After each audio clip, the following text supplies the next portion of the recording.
Hello, good day. My name is Providano Kechugu. I am the senior pastor of Arena of Messiah Evans Ministry. God has given me, put in my mind, and I want to deliver to you commandments for every home, every family. If marriages must be peaceful, if families must be peaceful, there are commandments that every family must abide on. God is not happy with the high rate of divorce, separation, brutality, domestic violence. And God has called me as a prophet and asked me to deliver this to you. So please, as you get this message, keep sharing it. Share it to everyone. It will help you. It will help your friends. It will help your family. If it will help everyone around you. So please, don't keep this message to yourself. Keep delivering them. Oh yeah, take it. Commandment number one. Number one says, thou shalt not compare your spouse with any other person. Sometimes I come to marriage, I come to relationship, I see husbands comparing their wives with other people, comparing their wives as being as not being as beautiful as the other woman, not their wife not being as intelligent, as brilliant, not being as spoken, not being hardworking. It is wrong. God is not happy with that. Some women begin to compare their husband as not being as rich as the other person, not being caring, not being this one. No. Some men will say, my wife is not good domestically. Some girls will say my husband is not good on the bed. Don't compare your husband with us. Don't compare your wife with your ex. Don't compare your wife with your brother's wife. Do not compare your spouse with another person. That is what God should tell you. Number two, for all marriages, for everybody, thou shalt not use the weakness of your spouse against him or her. It's equivalent to what I said before. Every man has a weakness. Every woman has a weakness. Now, the purpose, there is no perfect relation. There is no perfect human being. There is no man or woman you marry and say you have gotten everything. Anyone you marry today, by the time you take the person back home, you begin to see weaknesses. So the weakness is in the side of man, the weakness is the side of the woman. So any weakness you discover in the side of your spouse, God has given to you as a responsibility to guide your spouse, to help your spouse, to correct your spouse, to beat your spouse. Then the one that cannot be corrected, you know how to manage it. There are ones you can change. There are ones you can correct. There are ones you learn to manage. So don't use it against them. Some women will come and shout at their husband in the public. Some husband will come to shout at their wife or use their weakness against them in the public. Please don't do it. God is against that. Number three, thou shalt not threaten your spouse with divorce. God hates divorce. God hates domestic violence. God hates divorce.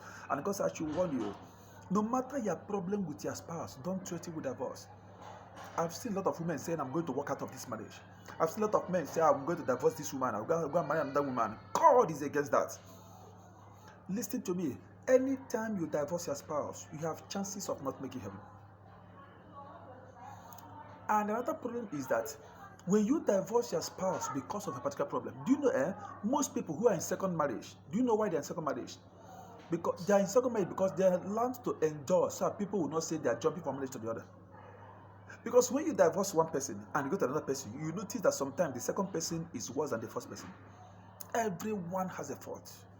So you learn, try to correct, try to help, try to pray, and the ones that cannot be changed, that cannot be corrected, try to live on with it. There are weaknesses that cannot be corrected. Live with it. But for everyone on earth, I have made studies, I have prayed as a prophet, and God told me that He has never created anyone that has no fault. So the person you see, you feel like, I want to be, how I wish I'm married to this person. You are saying because you have not got close. By the time you live for 3, 4, 5 months with the person, you notice certain things that you cannot live with. So please, do not use the weakness, do not threaten your spouse with divorce. Divorce is not an option. There are many options, but divorce is not one of them. Okay, this one is for the general. Now I want to concentrate on the women. After the women, I'll talk about the men. But this one I said is a collective one. Women, listen to me. Number one, women, thou shalt call thy husband my Lord at least 3 times every day. African marriages are in pain and in troubles. African men move from one woman to the other. African men don't hustle to. So sometimes they leave the responsibilities of the house for the women. The one that has more money, they chase from one gate to the other. That is why you see side chick now killing men, killing their sugar daddies. Do you know why? When you call your husband baby, you know the Bible said that there is power in the spoken word. When you call your husband baby, the spirit of a baby enters him. You know babies now. You as the mother, you can be breastfeeding your child. And as you remove the breast to rest, if another woman bring breast, your wife, your child will put mouth and start talking, not respect, not minding that this is not my mother. So when you call your child, your husband, my baby, that spirit of a shady spirit enters him.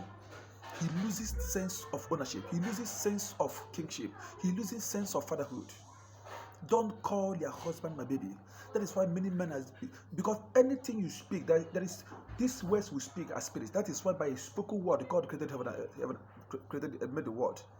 So when you call your husband my baby, the spirit of a baby enters him.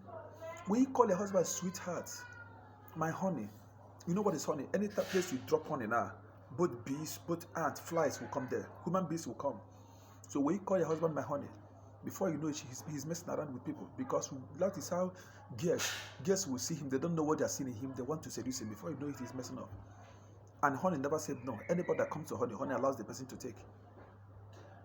But when you call your husband my lord, my king, something happens. Do you know what happens? Let me use the Oba of Benin, for example. It could be an emir, it could be a king, it could be an eze, it could be an igwe, but let me just say about Benin. If Oba of Benin hears that there is a war, there is trouble in the neighboring village outside Benin, he may pray for them, he may show concern, but it doesn't give him high blood pressure. But when he hears that there is a war in Benin land, he doesn't sleep, because the spirit of kingship is in him.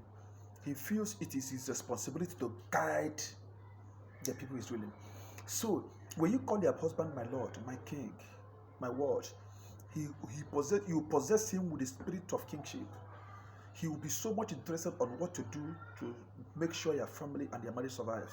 He will be interested on what to do to make sure you and your children will be free. So he doesn't mess around because he's a king. You are getting my point. God bless you. So that is number what? That is number one for the woman. Number 2, thou shalt serve thy husband everything with humility. Thou shalt serve thy husband everything with humility. That is number 2 for the woman. Women, you have the responsibility to serve your husband. Wash his clothes with humility. Serve his food. These days, women will cook in the kitchen. Sometimes househelp will even cook, and they ask househelp to go and serve their husband. It's not done anywhere. Sometimes they cook. A woman will use one hand and carry food, use one hand and be pressing Facebook, drop it on the table and go her way. Women, don't do it. Serve your husband with humility. Because your husband calls you in the other room, go and serve him in the other room with humility. Some women will ask their husband for money, and the husband does not bring the money. Anytime the husband calls them to the room, they start begin to remind the husband, excuse me, please excuse me. 2 weeks ago, I told you my mother was sick and we need to send her 50,000, and you have not given me the money. So where is the money? So the conviction to attend to your husband in the other room is now for him to first of all bring medical bills, pay medical bill for your mother. It is wrong. Whatever you must do it. Listen to me. Let your husband play his own role. Play your own role perfectly. Don't put conditions. Don't put conditions before you attend to your husband. Make sure he's happy. And husband, remember that you have a responsibility to take care of your mothers, your fathers, and your brothers and sisters. Remember, it might not be a mandatory responsibility, but you need to. Your mother, your father, they are part of your responsibilities. And your wife's mother is your mother-in-law, meaning you also have the responsibility over her. Your wife's father is your father-in-law. You also have the responsibility over them. These people, they give birth to you and your husband, your wife. When they're going old, you people have responsibility. So you must attend to them. But women should not tag it as a condition. Your husband calls you and tells you, I told you yesterday that I need to go and change my hair, and you have not given me the 13,000 to go and change my hair. So where's the 13,000? No, 13,000 first before anything. Please don't touch me. Unless you want to rape me, leave me. Give me that. Why are you behaving like that, woman? You must serve your husband with humility at all times. Number 3 for the woman, thou shalt not use bad words on your husband. A lot of women, you go around, you see a lot of women, they are wearing white. They are widows. Go and see posters everywhere. Young men, 50, 60, they are dying. At a stage in a man's life, any man up to 40, 45 above does not need bad words. Whatever word you speak into him enters him and lasts in him, begin to kill him gradually. Women, when they are angry, they speak, and it will go out of their heart. But men, when they are angry, they don't talk. It will be in their heart. That's why in heart, you see heart failure, heart attack, high blood pressure on men. So what are we teaching you now? Women, the evil words you speak on your husband are the reason why most of you are widows. And the reason why we are losing men every day. So you must not use bad words. Sometimes you speak those bad words. You say your husband, you will die. Motor will kill you. This one. These words you speak, words are, the Bible said that the power of life and death is the spoken word. The power of life and death are the spoken word. What the Bible trying to tell you? That these words are spirit. When you speak them, they go to the air. It may take 5 years, it may take 10 years. One day they will land on your husband. So whatever you speak, if it doesn't come on your husband today, it will come tomorrow. It's not for you to tell them they will die. Tell them what you have done for me, God will deliver you. What you have done to me, God, in fact, God, no, let God bless you. Let God deliver you for what you have done. Let God will be the one that will change your heart. You are praying for Him. That prayer you pray, it may not work today, but with time, it will bear flesh and come back to your husband. And so, most of the problems you see today are the words you spoke in the past. And most of the good things you see at my husband suddenly has changed. He did not change. It were the words you spoke, good, and prayers of the past from you, the woman, that has changed him, not that he changed. And the evil prayers or words you speak on him in the past can still come to make matter worse in your family. Number 4, for the woman, thou shalt work to support thy husband. So women just relax and wait for the man. You want to buy paper, 15 naira, you call the man on phone. You want to buy sugar, you call the man on phone. School fees, the man on phone. House rent, the man on phone. Fuel for the gym, the man on phone. Car for the gym, fuel. Everything. Before you know it, the man will develop high blood pressure. So you must be working. There are things you will handle. There are things you have to handle. Give your husband support. So women, that shall work. So any woman that does not work, God is not happy with that woman. Every woman must be working, no matter how little it is. Those small things you made, the husband will be happy to come back one day and see a bag of rice and say, woman, where is this bag of rice from? You tell him, after market today, I made some money. I have to go and buy this bag of rice, at least for you to be. Your husband will be happy. She will know that, yeah, you're a responsible man. I remember in those days, the man carried me on bike. As we were going, the man was laughing. So I became afraid. Is this man going mad? So I wanted the man to stop me, let me come down. I can pay him, let him go. I said, okay, what's the problem? Why are you laughing? The man said, oh, my brother said, my son, you can't understand. I said, understand what? Why are you laughing on the bike? He said, my landlord gave me quick notice to pack out immediately. And that was because my bike had problem for some time. There was no way I could repair my bike and I could pay the house rent of 35,000. They're living in one room. So I was surprised. I came back last night. My wife gave me 35,000. Said, Daddy, please go and pay the landlord. I was thinking probably she went to go and borrow the money. I asked her, where did you get the money? She said, from her little savings. So when I remember, so the man remembered what the wife has done and the man is happy. The man, he doesn't know me. I don't know him from anywhere. And since then we have not met. But what he just told me taught me a lesson. Women, you must be supportive. That's why God says it's not good for the man to stay alone. I will give him a helpmate. So you are supposed to be a helper. Not being a helper per se, but being a supporter. Support the man so his engine will not knock. You're supposed to be an oil, otherwise the husband engine will knock. Be very careful, you women. Number 5, for the woman, thou shalt always appreciate and encourage thy husband for his support, no matter how little. This is what God is saying. Learn to appreciate men. The man is not owing you money; he's trying to help you.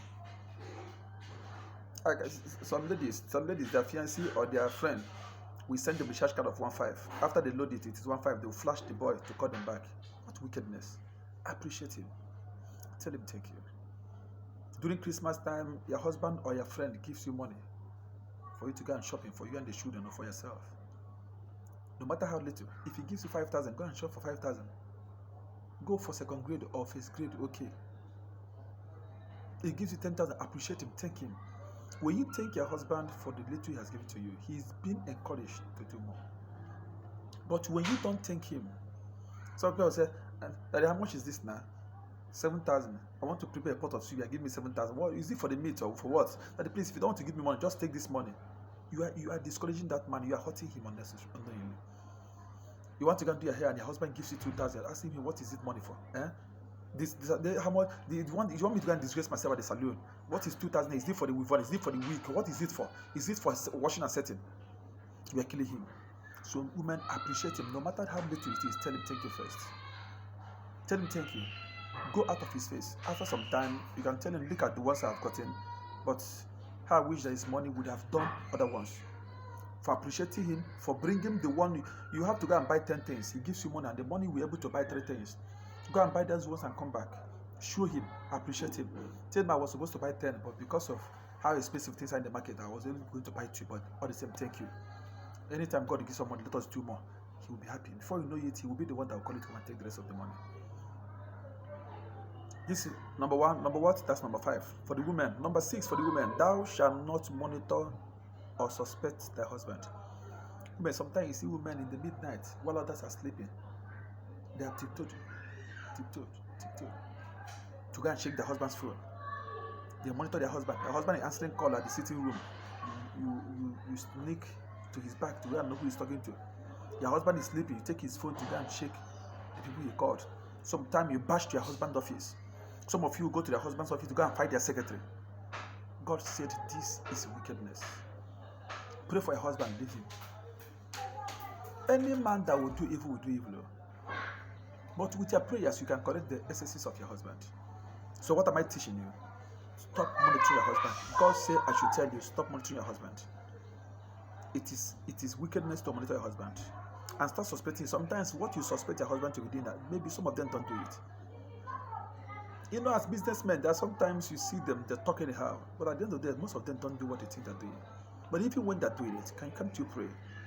Can't you talk to him politely? Can't you call him to the room and discuss issues with him? Don't monitor him. Don't suspect him. Don't allow people to come and tell you about your husband. So a woman, somebody told a woman that her husband is entered court and he wants to use you for ritual. That the best thing for you now is to run away from the house. The woman packed out of the house. The husband tried to bring her back, she couldn't. After 2 years, the husband married another wife. Before the woman realized that it was a false information given to her, I don't know where he went to. It was late. He tried to come back. The husband said no. He said, let me come back. The second wife. The husband said no. So how can you tell me someone outside will tell about your husband, a man you have married for 3-4 years, and somebody is coming to tell you, you should be the one to tell people about your husband, not people. So please stop monitoring your husband. Stop monitoring them. So number 7 for the women, but not all, but I want to stop at number 7 before I enter the men. Number 7 for the women, thou shalt not use your body as a revenge for your husband's cheating character. Because somebody told you, or you caught your husband with a strange woman, because of that you made up your mind, okay, since you are flirting, let me be flirting. God said, I will punish you for that. God will so much deal with you for that. So you don't use evil to pay evil. That the husband cheated does not mean you will cheat. The husband is into infidelity, it doesn't mean you should go into that. God I should tell you, don't pay your husband with evil. Talk to him, pray for him, he will change. Okay, let me talk about the men briefly. But remember, you can WhatsApp us on +234 8181 377 945, or join me for more episodes and to be getting our episode on marriages, on families and Christian prayers, healing, deliverance, and rest of the things. Join us every Saturday morning on our Facebook page, Prophet Daniel Okechukwu Ministries.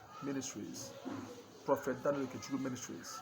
Every Saturday morning by 8 o'clock Nigeria time. 8 a.m. in the morning, Nigeria time. Okay, let me talk about the men. The men, please, these are the voice of God, and you must obey this voice. Number 1, men, thou shalt know no other woman except your wife. Men, God frowns at you when you start messing around. Anytime you start keeping side chicks everywhere, God frowns at you. You are hurting the woman. You are hurting your life. You are hurting your children.